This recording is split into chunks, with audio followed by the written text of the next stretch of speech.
Si la prière n'est pas votre plus haute priorité et votre plus grande passion, cela va changer surnaturellement après avoir vu cette émission. À tout de suite.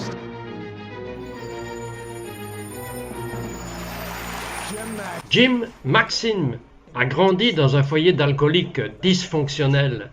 Le chaos était normal, pas de paix, pas de direction. Mais quand il a eu 15 ans, sa mère a consacré à nouveau sa vie à Jésus et il a commencé à être témoin d'une nouvelle normalité à la maison, du moins pour sa mère. Mais ce n'était pas une nouvelle norme pour vous.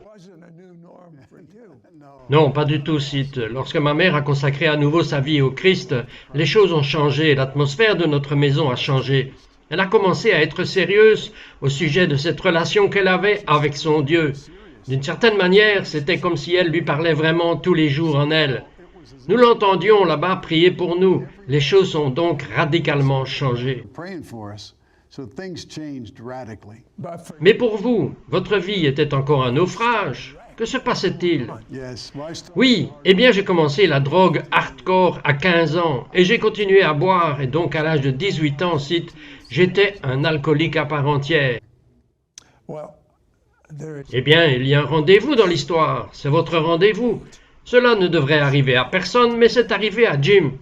Le 27 décembre 1971. Que s'est-il passé? Eh bien, j'étais complètement saoul lors d'une fête de Noël d'employés, tellement ivre que mon ami a dû me conduire à la maison. Sa petite amie a conduit sa voiture et m'a emmené chez moi et m'a remis les clés et a dit « Max, je te verrai demain matin ». J'ai dit oui, peu importe. Et ils sont partis et je me suis caché sur le côté de la maison jusqu'à ce qu'ils partent. Et la raison pour cela, c'est que quand vous êtes alcoolique, vous avez quelque chose qui vous pousse. Vous ne buvez pas juste pour boire. Vous buvez pour être totalement anéanti.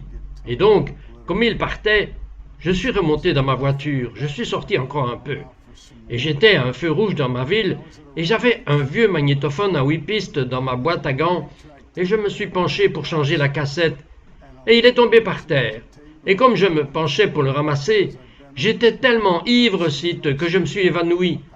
J'ai vu une voiture venir vers moi, puis je me suis ensuite évanoui. Et ils m'ont dit que mon véhicule avait gravi un talus et est tombé et j'ai heurté un poteau téléphonique. Et j'ai volé à travers le pare-brise du côté passager. Et après que mon visage et ma tête aient traversé la vitre, mes épaules ont heurté le verre, puis le poids de mon corps m'a entraîné vers le bas, à travers le verre déchiqueté, me lacérant le visage, comme un paquet de lames de rasoir.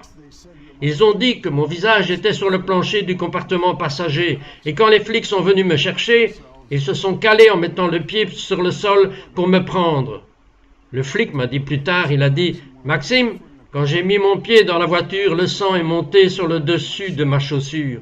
Vous aviez perdu tellement de sang. » Il a dit « Nous vous avons fait monter dans l'ambulance et au moment où nous vous avons sorti de la voiture de l'hôpital, mon partenaire m'a regardé et a dit « Oublie ça, c'est trop tard, il est mort. » Je ne m'en souviens pas, mais ils ont dit que je les ai regardés et j'ai dit « Non, je suis toujours avec vous. » Alors ils m'ont emmené aux urgences et ils n'ont pu trouver de chirurgien plasticien à 2 heures du matin. Alors ils ont juste demandé à ce stagiaire de tirer des éclats de verre de mes yeux et de mon visage. Ils ont appelé ma mère. Vous pouvez imaginer une mère recevoir un coup de fil à 1h32 du matin et ils ont dit « Madame Maxime, votre fils a eu un accident. » Et elle a dit « Eh bien, puis-je descendre demain matin ?» Elle a dit pour elle, ce n'était rien de nouveau. Je venais de sortir de prison pour des trucs mineurs, et encore, mes frères et moi, eh bien, ce n'était pas nouveau. Je veux dire, non seulement votre père était alcoolique, mais vos frères, certains d'entre eux étaient alcooliques. Oui, c'est l'alcool, et 5 d'entre nous sur 8 sont finalement devenus alcooliques. C'était juste familial. Et alors ma mère a sauté dans la voiture toute seule, et elle est arrivée à l'hôpital, et ils ont dit « Madame, votre fils à ce stade est tombé dans le coma. » Avec la quantité de verre dans son œil gauche, nous ne savons tout simplement pas s'il reverra un jour. Il a une coupure au sommet de son crâne, c'est très profond. La possibilité de lésion cérébrale est très réelle. Sa mâchoire a une fracture ouverte. Elle a littéralement traversé sa peau. Et le stagiaire est là-dedans en train de retirer des éclats de verre de ses yeux. Et donc, vous savez, ils ont dit « Madame, vous ne pouvez pas faire grand-chose maintenant. Vous pouvez aussi bien revenir demain matin. » Alors, Sid, ma mère, me disait, « Jimmy, quand je suis monté dans la voiture, Satan a été implacable avec moi cette nuit-là. L'ennemi de mon âme a juste continué à me marteler en disant, « Où est ton Dieu maintenant, Isabelle? Ce Jésus-Christ tout-puissant que tu prétends servir, où est-il, Isabelle? Parle-moi de lui. Regarde ton mari, regarde Jack, regarde Jim. Raconte-moi ça, Isabelle. Où est-il quand tu as le plus besoin de lui? » Vous pouvez donc imaginer le découragement, la peur, le doute, l'incrédulité que Satan essayait de lui jeter. Depuis, elle m'a dit qu'en rentrant chez elle, elle est tombée à genoux à côté de son lit, là où on l'avait entendu si souvent crier devant Dieu pour nous. Sid, elle m'a dit qu'elle s'était juste mise à pleurer. « Jésus, s'il te plaît, ne le laisse pas être aveugle. Jésus, s'il te plaît, quand cela va-t-il se terminer? Jésus, s'il te plaît, quand vas-tu faire quelque chose? » Vous pouvez imaginer le cri d'une mère. Mais Sid, c'est alors qu'elle m'a dit que le Saint-Esprit est venu à côté d'elle et lui a dit, « Isabelle, ça suffit maintenant. Isabelle, ça suffit, commençons à louer Dieu. Isabelle, parce qu'il est saint et qu'il est digne. » Isabelle a loué Dieu, aussi dur que cela soit. Sid, au milieu d'une crise comme celle-là, ma mère a dit, « Jimmy, j'ai éclaté en louange, j'ai éclaté en adoration, et en adoration à mon Dieu, j'ai commencé à regarder les Écritures comme un écran de cinéma devant moi. Le Saint-Esprit me mettait devant moi pour citer à Dieu qu'il est saint, qu'il est juste, qu'il est vrai, qu'il peut faire n'importe quoi. Jimmy, c'était comme ça que quand je louais Dieu, j'ai vu son index descendre et toucher ton œil gauche, et quand j'ai vu cela, je savais que tu allais bien. Je savais que Dieu faisait quelque chose. Mais si, ce qu'elle ne savait pas, c'est que j'étais dans le coma et que je tombais dans les ténèbres. Et si c'était aussi réel que lorsque je vous parle en ce moment, j'ai tendu les bras des deux côtés, si pour en quelque sorte amortir la chute, je cherchais une balustrade ou quelque chose, mais il n'y avait rien là-bas. Et comme je continuais à tomber, j'avais complètement peur. Je suis un grand gars, Sid. Je pourrais généralement prendre soin de moi. Mais je savais que cette fois, j'étais allé un peu trop loin.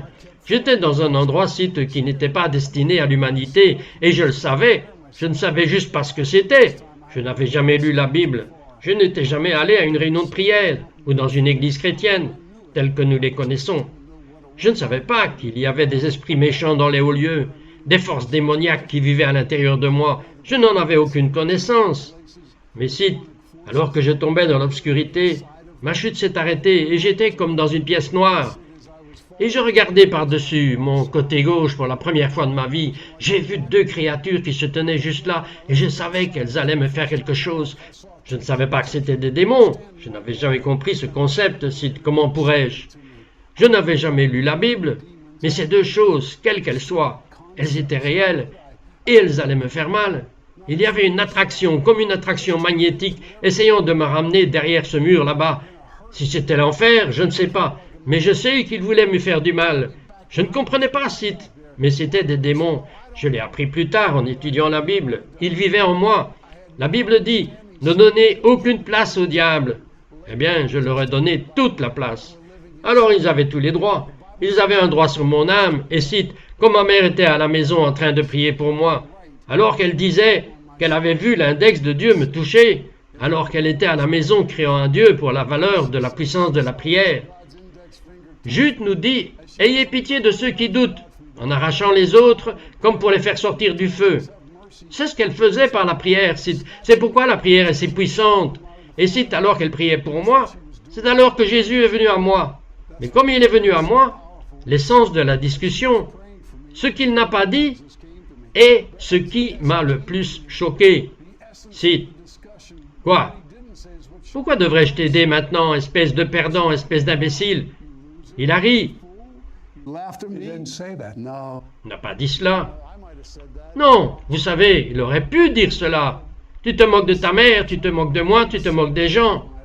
Mais c'était comme une mer liquide d'amour quand j'ai regardé Jésus et il m'a dit « Jimmy, tu as joué assez longtemps? Tu veux continuer ?» J'ai dit « Jésus, je ne le fais pas. » Et j'avais fait cette prière en prison. « Sors-moi de cette prison et j'irai tout droit. » Eh bien, me revoilà. J'ai dit, « Jésus, que dois-je faire? Que dois-je faire, Jésus? Que dois-je faire? » Et si Jésus m'a regardé, il a dit, « Jimmy, si tu me demandes de te purifier, et si tu me demandes de te pardonner, je le ferai. Fils, et je ne te quitterai jamais, ni ne t'abandonnerai. Jimmy, je marcherai avec toi tous les jours de ta vie, mais tu dois me le demander. Je ne ferai pas éruption dans ta vie. J'ai dit à Jésus, Jésus, s'il te plaît, aide-moi. Je savais que j'étais foutu, Sid, je savais que je l'étais. J'ai dit, Jésus, s'il te plaît, aide-moi. S'il te plaît, pardonne-moi. Et Sid, au moment où j'ai dit cela, la chose intéressante à propos de ces deux choses, ces démons, ils se sont figés dans leur élan quand Jésus est apparu. Ils se sont arrêtés net. Quand Jésus est entré, c'était comme s'il savait qui il était. Je sais ce que c'était que d'être dans une bagarre de rue et des amis qui se présentent au bon moment. Eh bien, c'est alors qu'il venait me chercher. Ma mère intercédait pour moi. Elle invoquait l'amour et la puissance de Dieu sur ma vie. Jésus est venu vers moi. Il a entendu ses cris. Ils se sont figés dans leur élan, mais au moment où j'ai dit « Jésus, s'il te plaît, aide-moi », ils ont disparu. Ils ont disparu, ils sont partis. But the moment I said, Jesus, please help me, they vanished. They vanished. They left. Now, when you came... Quand vous êtes sorti de votre coma, quels ont été les premiers mots que vous avez dit? Votre mère savait que quelque chose se passait, à coup sûr. Si ma mère m'a dit, Jimmy, quand tu es sorti de ton coma quelques jours plus tard, papa et moi étions debout à côté de toi. Ta mâchoire était... J'ai dû parler comme ça. Ta mâchoire était cassée et câblée. Maman, Jésus est là, Jésus est là. Jesus is here. Wow, can you picture his mother? Pouvez-vous imaginer sa mère? Je comprends qu'elle était à 5 pieds du feu de Dieu. Yes. Now, it did. Maintenant, il n'a pas fallu longtemps à Jim pour découvrir la seule chose que Satan voulait le plus de lui. Il le veut aussi de vous. Je reviens tout de suite. Be right back. We will be right back to It's Supernatural.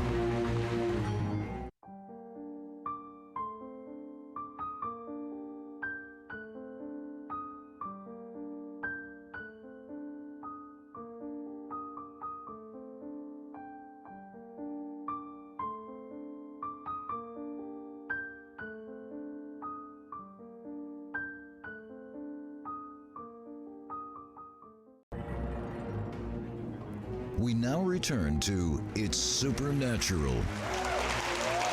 Alors Jim, vous êtes sorti de l'hôpital. Vous avez rejoint les Marines. C'était un peu une affaire de famille d'être dans l'armée. Et vous êtes à la gare routière. Et vous trouvez ce que vous appelez une arme secrète.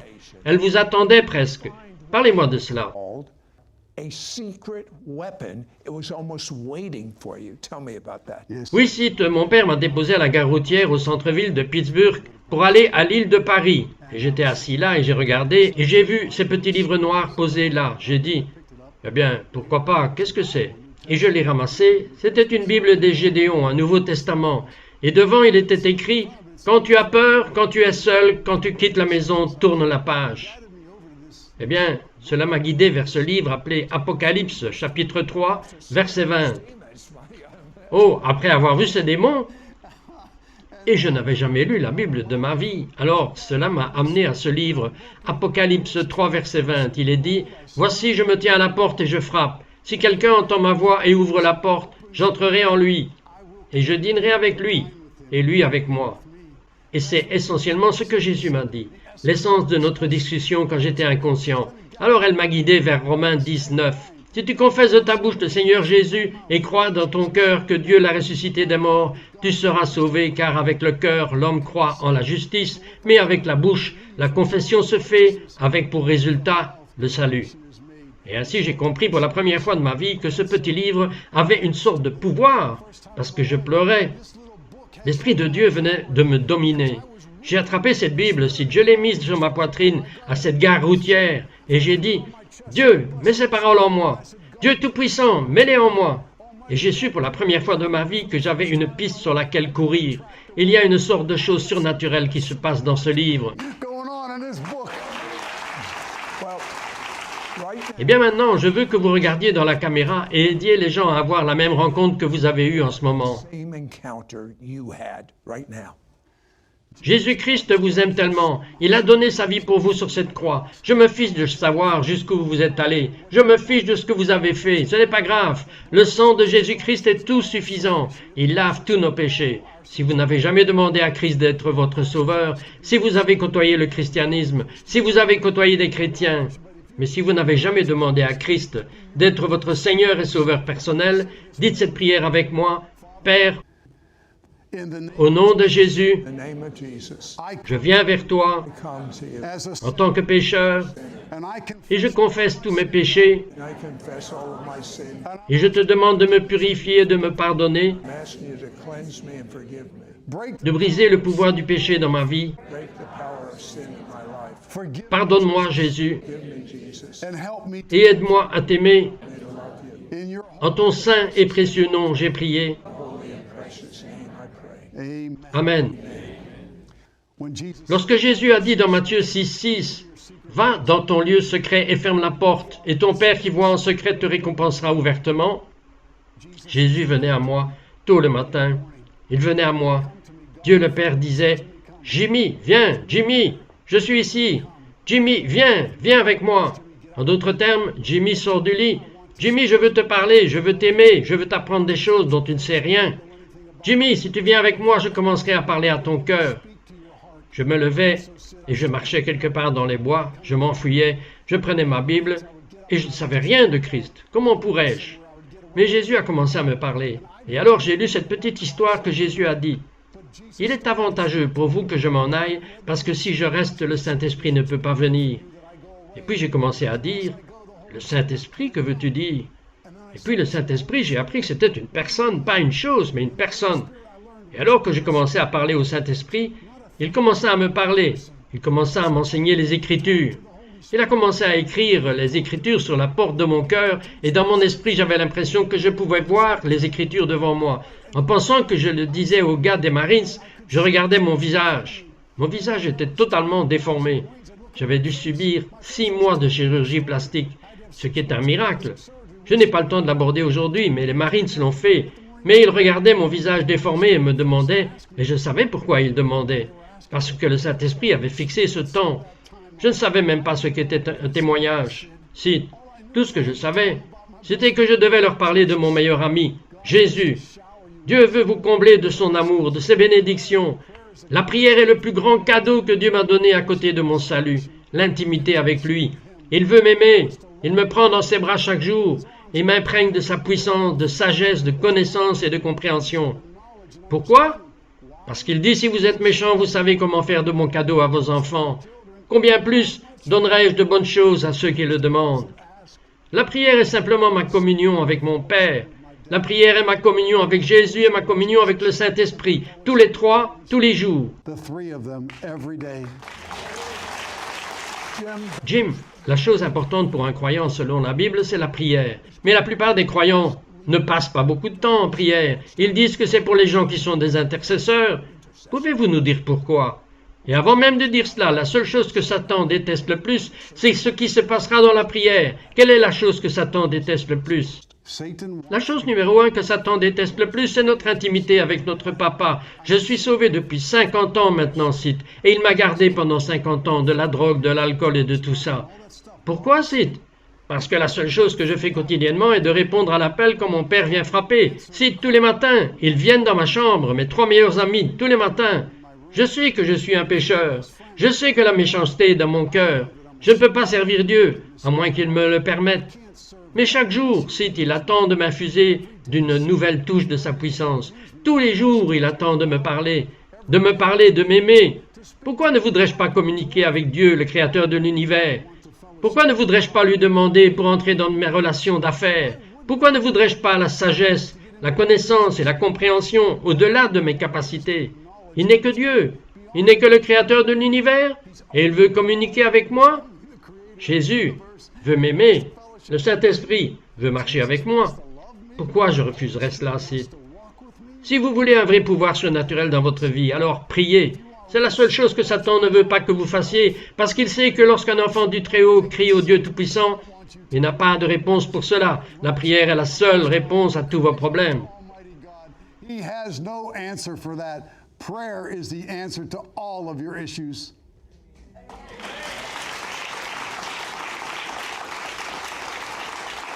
I have to tell you, Je dois vous dire qu'il marche dans les miracles les plus étonnants. Racontez-nous quelques autres choses qui vous sont arrivées. happened to you? Well, see, Eh bien, Sid, j'étais dans une prison.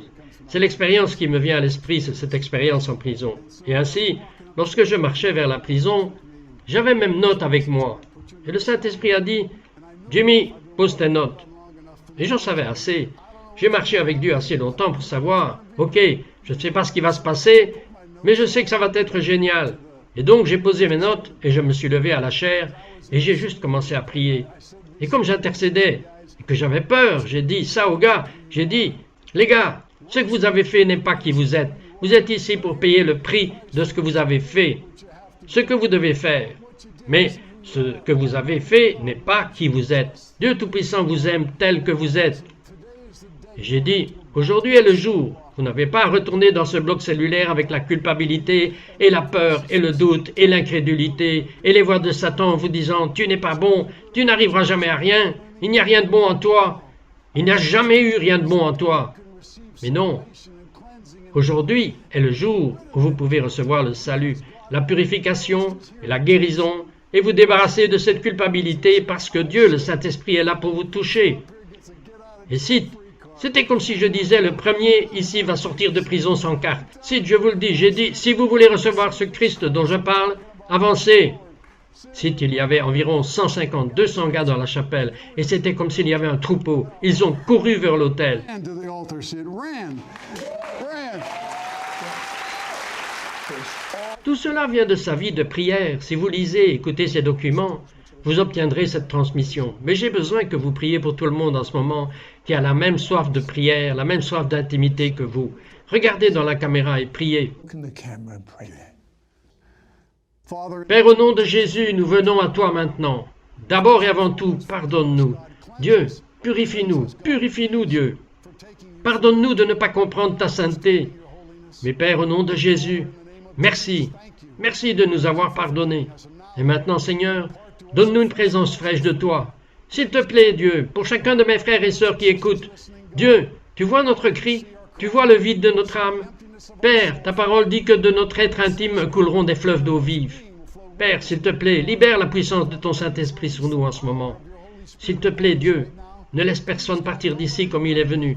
Permets au Saint-Esprit de tomber parmi nous maintenant même. Dieu, nous t'adorons et te louons.